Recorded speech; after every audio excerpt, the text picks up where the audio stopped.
A6 ಆರೋಪಿ auto ಚಾಲಕ Jagadish alias ಚಿತ್ರದುರ್ಗದ ಅಗಸಕಲ್ಲು ಬಡಾವಣೆಯ ನಿವಾಸಿ ಆಟೋ ಚಾಲಕನಾಗಿದ್ದ ಜಗದೀಶ್.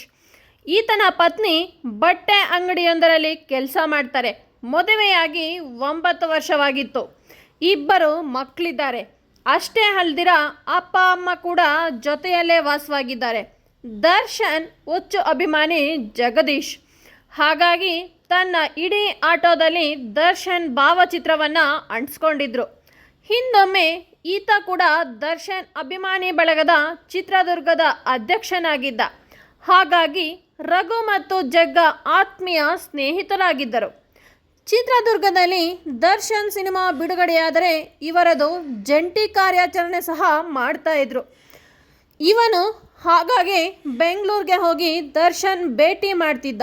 ಸ್ನೇಹಿತರನ್ನು ಕರೆದೊಯ್ದು ದರ್ಶನ್ ಜೊತೆ ಫೋಟೋ ತೆಗೆಸ್ಕೊಂಡು ವಾಪಸ್ ಆಗ್ತಾ ಇದ್ರು.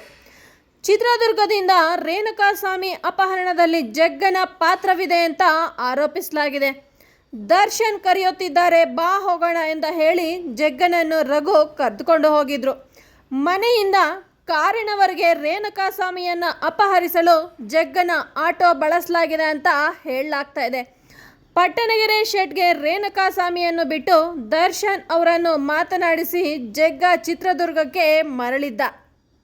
ತಮ್ಮ ಸ್ನೇಹಿತರಾಗಿದ್ದ ರಘು ಅವ್ರನ್ನ ನಂಬಿದ್ದಕ್ಕೆ ಇವತ್ತು ಜಗ್ಗೇಶ್ ಆಟೋ ಚಾಲಕ ಮಾಡ್ತಿದ್ದ ಜಗ್ಗೇಶ್ ಇವತ್ತು ಪೊಲೀಸರ ವಶಕ್ಕೆ ಸಿಕ್ಕಿಬಿದ್ದಿದ್ದಾನೆ.